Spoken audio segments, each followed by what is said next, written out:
अंदर खाने जो बातचीत चल रही है, अनिल विज को हम सब ने सुना है। चुनाव से पहले उन्होंने बाकायदा वो सामने आकर के ये कहते नजर आए कि मैं मुख्यमंत्री पद का दावेदार हूँ, मुझे जनता ने 7 बार प्यार दिया, मुझे लगता है कि इस बार मैं लौटा तो मुझे एक मजबूत पद मिलना चाहिए।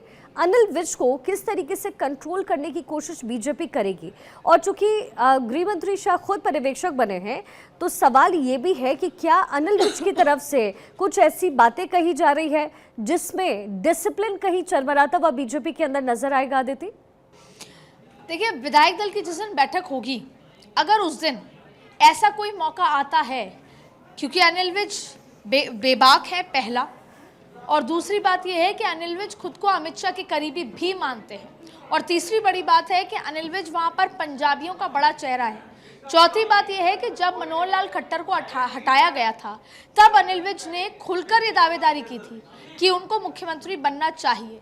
जब ऐसी कोई भी स्थिति विधायक दल की बैठक वाले दिन आती है, तो केवल और केवल वो अमित शाह ही होंगे जो स्थिति को कंट्रोल कर पाएंगे, या यूं मानिए कि केवल अमित शाह की प्रेजेंस में ही अनिल विज ऐसा कुछ नहीं करेंगे जो पार्टी के डिसिप्लिन के या पार्टी के उन गाइडलाइन से बाहर की चीज़ होगी। और अगर करते भी हैं तो उनका एक तरीका होगा जिसको अमित शाह बखूबी समझेंगे और अमित शाह उसको संभाल पाएंगे। जैसा आपने कहा, वो ये दावा कर सकते हैं कि वो 7वीं बार विधायक है, वो ये दावा कर सकते हैं कि मैं पंजाबियों का फेवरेट चेहरा हूँ, वो दावा कर सकते हैं कि उन्होंने बड़े बड़े पद, बड़ी बड़ी जिम्मेदारियां संभाली हैं, और वो ये दावा कर सकते हैं कि सीनियरिटी के तर्ज पे अब मुझे बनना चाहिए, क्योंकि हमारे समाज के लोग इस बार नहीं हर बार खुलकर भाजपा को वोट करते हैं जी। तो ऐसे में केवल और केवल अमित शाह होंगे, क्योंकि अभी फिलहाल पार्टी के अंदर ऐसी कोई वजह नहीं है कि नायाब सिंह सैनी को मुख्यमंत्री पद से हटा दिया जाए।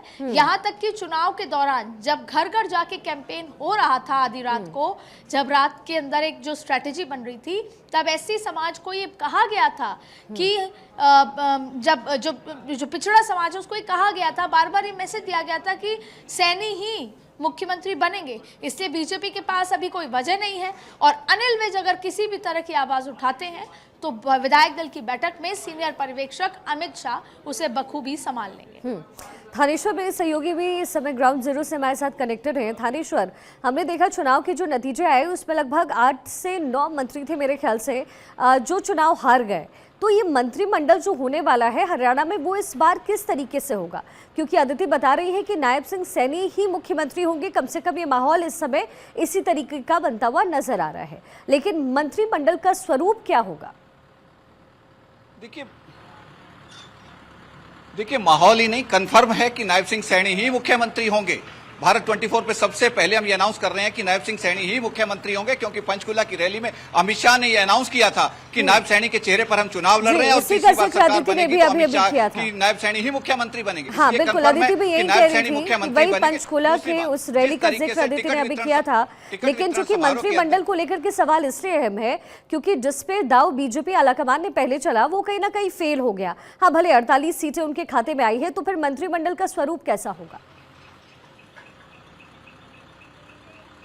देखिए, टिकट वितरण समारोह में जिस तरीके प्रत्येक जाति वर्ग का ध्यान रखा गया था, इस वक्त मंत्रिमंडल में उस तरीके जाति वर्ग का खास तौर से ध्यान रखा जाएगा, क्योंकि इस चुनाव के अंदर ओबीसी और एससी वोटर्स काफी बीजेपी को मिले, तो एससी और ओबीसी वोटर्स का खास तौर पे ध्यान रखा जाएगा। सबसे बड़ी बात है कि जो 3 मंत्री जीत कर आए हैं, अनिल विज हो गए, मूलचंद हो गए और ढांडा हो गए, इन तीनों को तो मंत्री बनना। देखिए, मंत्रिमंडल में जिस तरीके मैं कह रहा था कि टिकट वितरण के अंदर जिस तरीके से जाति वर्ग का ध्यान रखा गया था, मंत्रिमंडल में उस तरीके जाति वर्ग का ध्यान रखा जाएगा। सबसे बड़ी बात है कि अनिल विज जो बार बार ये कहते हैं कि यदि मुझे मुख्यमंत्री बनाया जाता है तो मैं हरियाणा की तस्वीर और तकदीर बदल दूंगा। अब उनको किस तरीके से मैनेज किया जाता है, क्योंकि इससे पहले जब नायब सैनी की कैबिनेट बनी थी तो उस कैबिनेट में उन्होंने काम करने से साफ मना कर दिया था। अब देखते हैं कि अनिल विज को, जब सूत्रों से निकल कर आ रहा है कि हो सकता है अनिल विज को स्पीकर बना दिया जाए। इसके साथ साथ मूलचंद शर्मा हो गए, ढांडा हो गए, इन दोनों का मंत्री बनना कंफर्म है। पंजाबी बिरादरी से जो आते हैं, पंजाबी बिरादरी से कृष्ण मिड्डा का मंत्री बनना कंफर्म जैसा लग रहा है। इसके साथ विपुल गोयल बनिया बिरादरी से बन सकते हैं। एससी और बीसी बिरादरी से 2 मंत्रियों के बनने की संभावना है। खास जाति वर्ग एरिया को ध्यान रख के पहली बार ऐसा होगा कि प्रत्येक जाति वर्ग को ध्यान रख के मंत्री बनाया जाएगा। मैं आपको दिखाना चाहूंगा